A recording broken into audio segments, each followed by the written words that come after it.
SSC CGL को मैंने 1 साल के अंदर क्वालिफ़ाई किया और जब ये मैंने बताया अपने स्ट्रैटेजी वीडियोज़ में भी, तो मैक्सिमम लोगों का ये क्वेश्चन था कि 1 साल के अंदर तो चीज़ें पॉसिबल ही नहीं है करना, क्योंकि हमें सिलेबस पूरा करने में ही 1 साल लग जाता है, या फिर इतना जल्दी तो पॉसिबल ही नहीं करना। मैक्सिमम लोगों का यही क्वेश्चन था, यही डाउट था, यही क्वेरी था। तो सोचा कि चलो इस पे एक वीडियो बनाते हैं और आज मैं आपको बताऊंगा कि किस तरह से आपको सिलेबस को कवर करना है, जिससे कि आप मैक्सिमम चीज़ें बहुत ही जल्दी कर पाओ। जहाँ पर लोगों को 1 साल लग रहा है, तो वो चीज़ को आप 3 से 4 महीने में कंप्लीट कर सकते हो, बल्कि उससे भी कम में कंप्लीट कर सकते हो। जिस तरह से मैं आपको आज इस वीडियो में बताऊंगा, अगर आप उसको फॉलो कर लो आँख बंद करके, तो आई गारंटी यू कि डेफिनेटली आप बहुत ही फास्ट पेस पे चीज़ों को कवर करते हुए चलोगे। लेकिन उसके साथ एक शर्त ये है कि आपको डेडिकेटेड पढ़ाई करनी पड़ेगी, ठीक है? इसमें कोई ऐसा जादू मंत्र से नहीं हो जाएगा चीज़ें। तो आपको मतलब कि अच्छे से पढ़ना होगा, ठीक है? डेडिकेटेड टाइम उसमें देना होगा, क्योंकि इसमें बहुत ज़्यादा ये टाइम खोजता है फिर, अगर आपको जल्दी चीज़ों को कवर करना है तो, ठीक है? तो हम लोग उसके बारे में बात करेंगे, साथ ही किस तरह से चीज़ों को मैनेज करना है वो भी बताएंगे, ठीक है?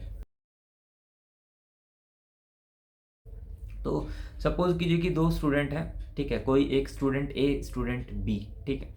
तो स्टूडेंट ए जो है, उसके पास कोई भी डेडलाइन नहीं है। उसको क्या है कि हाँ, मुझे एग्ज़ाम की तैयारी करनी है।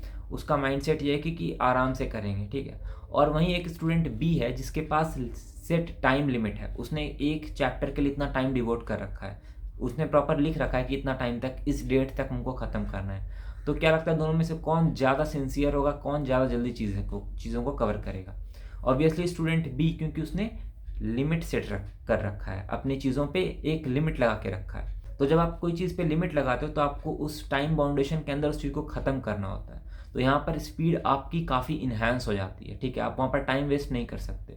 इसी तरीके से जैसे हम लोग देखते होंगे कि हम लोगों को स्कूल में भी जब हम लोग को पढ़ाया जाता था, तो वहाँ पर टाइम पीरियड रहता था, ठीक है? कि 1 घंटे का टाइम बाउंडेशन रहता था। क्यों? क्योंकि हमारे दिमाग में या फिर टीचर के दिमाग में भी ये चीज़ सेट रहती थी कि 1 घंटे के अंदर हमें ये चीज़ पढ़ानी है। तो उससे क्या होता था कि वो उस टाइम पे मैक्सिमम एफिशिएंसी निकालते थे, ठीक है? तो हमें उसी तरीके से अपने आप पे एक तो टाइम बाउंड्री सेट करनी है।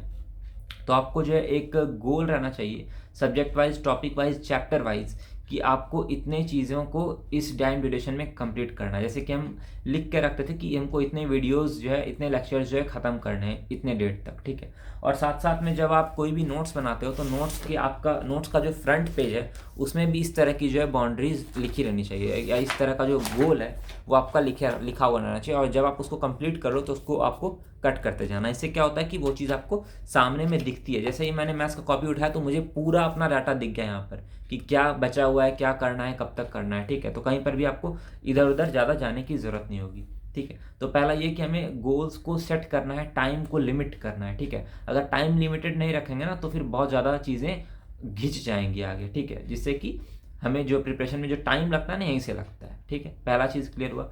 दूसरा चीज़ की जो रिवीजन होता है, या जो एक्स्ट्रा चीज़ें हैं, उसमें भी हमें टाइम को सेट रखना है। सपोज़ कि रिवीजन आपको करना है, तो रिवीजन के लिए सेट करके रखिए कि आपको पूरा अरिथमेटिक, पूरा एडवांस इतने घंटे में रिवाइज़ करना है, ठीक है? अगर ये चीज़ें सेट नहीं रहेंगी ना, तो आगे बहुत दिक्कत होती है, क्योंकि रिवीजन एक ऐसा चीज़ है ना जो कि बहुत ज़्यादा टाइम ले लेगा। कई बार आप ऐसा भी देखोगे, जब आप शुरू करोगे रिवीजन, तो पूरा दिन आपका सिर्फ रिवीजन ही खा जाएगा। तो ऐसी चीज़ें भी होती है। तो इसीलिए रिवीजन में भी टाइम लिमिट सेट करना बहुत बहुत बहुत इंपॉर्टेंट है, तभी चीज़ों को आप टाइम में कर पाओगे, ठीक है?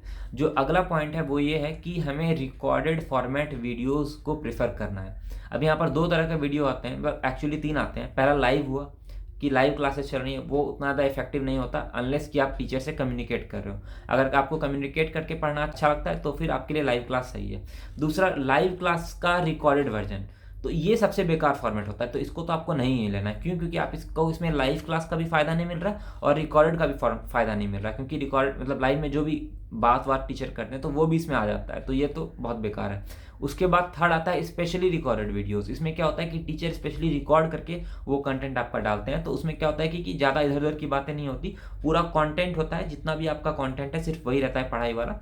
तो उसमें क्या होता है कि आप देखो कि जो चीज़ें लाइव क्लास में 1.5 घंटे में कवर हो रही है, वो आपका रिकॉर्ड मतलब कि स्पेशली रिकॉर्डेड वीडियोस में मात्र 1 घंटे में कवर हो जाती है, ठीक है? तो आपको जनरली रिकॉर्डेड वीडियोस को प्रीफर करना है, अगर आपको मतलब कम टाइम में ज़्यादा सिलेबस कवर करना है, ये तो आप मान के चलो। क्योंकि लाइव क्लास में टाइम ज़्यादा जाता है, क्योंकि हम कुछ सब्जेक्ट्स का लाइव भी एक हम क्लास लिए थे, तो वो उतना इफेक्टिव था ही नहीं, ठीक है?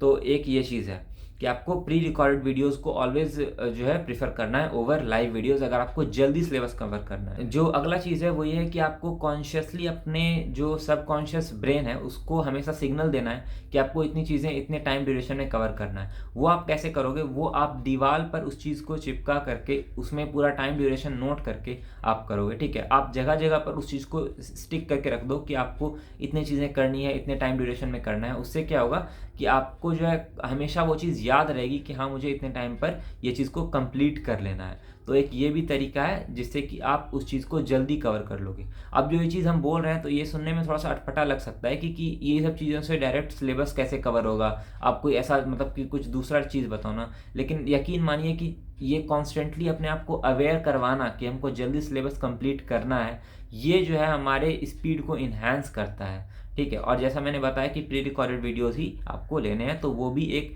काफ़ी बड़ा फैक्टर रहेगा। उसके साथ साथ मैंने आपको ये भी बताया कि आपको जो है गोल्स को कॉपी पे भी सेट कर मतलब कि लिख करके रखना है, जिससे कि आप जब भी अपने नोट्स उठाओ तो आपको जो है वो चीज़ क्लियरली वहाँ मेंशन रहे। साथ में आपको क्या करना है, आपको रिवीजन भी है जो है वो भी आपको टाइम बाउंडेशन के साथ में करना है, ठीक है। इसके बाद जो है कुछ चीज़ें आती है कि अब हम डेली कैसे टाइम मैनेजमेंट करें, ठीक है। किस सब्जेक्ट को कितना प्रायोरिटी दें, या फिर सुबह कौन सा सब्जेक्ट पढ़े, दोपहर में कौन सा सब्जेक्ट पढ़ें, शाम में कौन सा सब्जेक्ट पढ़ें, रात में कौन सा सब्जेक्ट पढ़ें। रात में कभी कभी थक जाते हैं तो पढ़ भी नहीं पाते हैं, तो ये सबको कैसे मैनेज किया जाए, ये सब के बारे में मैंने डिटेल इस वीडियो में बात की है, जिसमें कि मैंने टाइम मैनेजमेंट बताया और मैं किस तरह से अपने शेड्यूल को प्लान करता था वो बताया। तो आप डेफिनेटली इस वीडियो को जा करके देखो और आपको वहाँ पर से कुछ ना कुछ सीखने को लिए मिलेगी, ठीक है। और मैं आपसे उसी वीडियो में मिलूंगा। और अगर आपको ये वीडियो पसंद आया तो आप ये वीडियो भी चेक कर सकते हो, उसके बाद ये भी आपको डेफिनेटली पसंद आएगा, ओके।